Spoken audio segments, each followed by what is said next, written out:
Эмгек жана окутуу үчүн азык-түлүк жардам долбоору.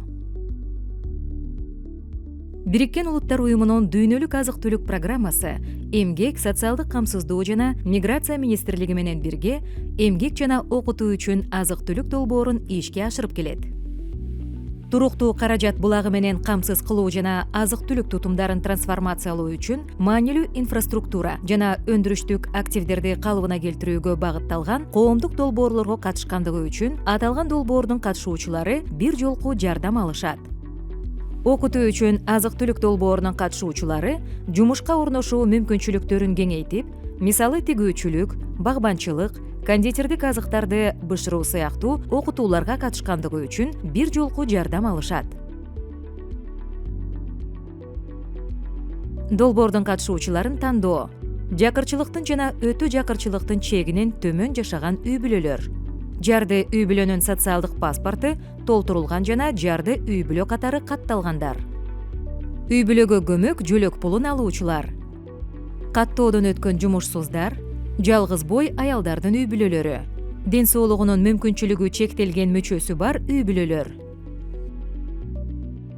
Долбоорду ишке ашыруу тартиби. Долбоорду аныктоо боюнча жергиликтүү бийлик жана тургундар менен консультациялык жолугушуу. Жолугушуунун негизинде айыл өкмөтү долбоорду иштеп чыгат, тараптардын жоопкерчилиги аныкталат. Райондук деңгээлде түзүлгөн комиссия долбоорлорду тандайт жана комиссия Бириккен Улуттар уюмунун дүйнөлүк азык-түлүк программасына жолдойт. Дүйнөлүк азык-түлүк программасы техникалык баалоо жүргүзүп, райондук комиссияга жооп жөнөтөт. Долбоор бекитилгенден кийин жергиликтүү бийлик катышуучулардын тизмесин түзөт. Бириккен Улуттар уюмунун дүйнөлүк азык-түлүк программасы аялуу катмар катары тизмеге кирген адамдардын үйүнө барып, мониторинг жүргүзөт. Дүйнөлүк азык-түлүк программасы жергиликтүү бийлик менен бирге долбоордун ишке ашуусу боюнча мониторинг жүргүзөт жана долбоор жыйынтыкталганда да мониторинг жүргүзөт.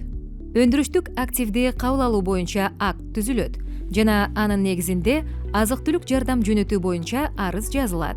Дүйнөлүк азык-түлүк программасы эмгек, социалдык камсыздоо жана миграция министрлиги менен биргеликте азык-түлүктү жеткирип, долбоордун катышуучуларына таратат. Долбоор жыйынтыкталгандан кийин дагы дүйнөлүк азык-түлүк программасы мониторинг иштерин уланта берет. Тараптардын жоопкерчилиги. Жергиликтүү бийлик органдары, айыл өкмөтү, райондук администрация жарды үй бүлөлөрдүн социалдык паспортун түзүү тартиби тууралуу жарандарга кеңеш берет жана толтурат. Долбоор сунушун иштеп чыгат.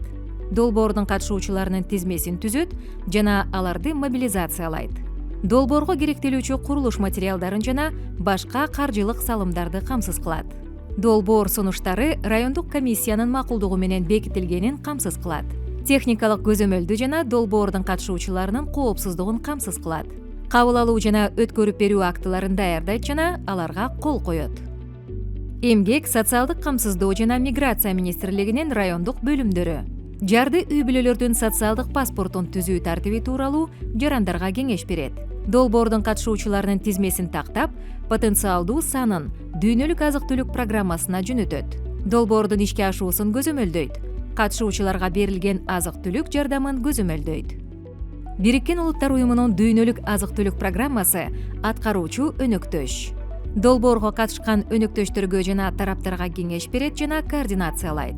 Жумуш нормаларын эсептейт. Долбоор сунуштарын баалайт жана бекитет. Долбоордун сапатын көзөмөлдөйт. Долбоордун катышуучуларынын тизмесин текшерет.